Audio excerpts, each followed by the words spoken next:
Serahkan ya berupa dokumen ijazah dan ini tanda terimanya, kop suratnya lengkap UD Sentoso Sel yang alamatnya jelas, ya kan?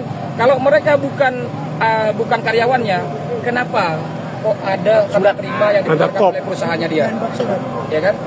Nah, bukan hanya Diana, juga di sini ada juga.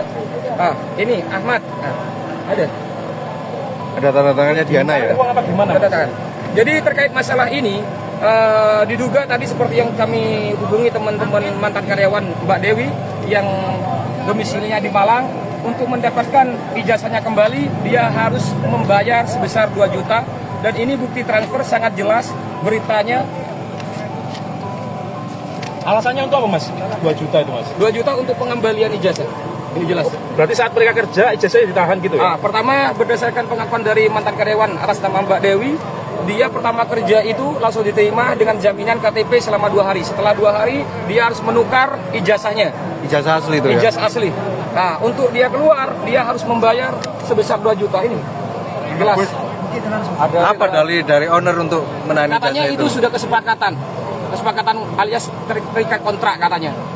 Nah, tapi ketika kami minta kontraknya tidak pernah diberikan. Dan kalau Mbak Diana bilang tidak pernah dipanggil oleh Disnaker, kami bantah hari ini sebagai warga Kota Surabaya dengan bukti otentik. Dan ini mungkin tidak pernah diketahui oleh rekan-rekan.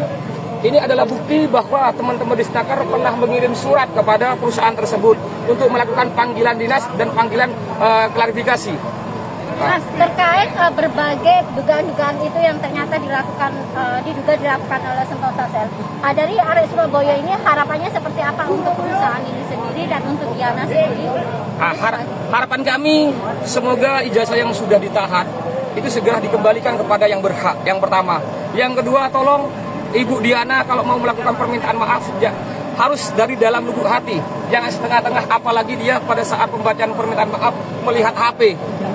Ya, nah, terus yang tuntutannya apa Pak? Kan ini melanggar hukum ya, sudah ada aturan menahan ijazah itu kan tidak boleh ya. Yang ketiga, kita juga tetap sesuai dengan tuntutan kami, yang dimana jelas tangkap dan penjarakan pemilik CV Sentosa Sel, yang dimana kami juga menemukan unsur pidana terkait penahanan ijazah, di mana gaji di bawah UMK dan pekerjanya tidak dilindungi di BPJS Tenaga Kerja. Ini fakta yang terjadi di dalam perusahaan tersebut. Ini harus kami ungkapkan. Ada 3 pelanggaran artinya ya? Sebenarnya kalau kita mau kaji lagi, bukan hanya 3 pelanggaran Pak. Kan perizinannya juga harus diperjelas. Dia pernah menyampaikan di beberapa pemberitaan bahwa dia adalah perizinannya adalah CV, tapi pada faktanya kop suratnya masih UD.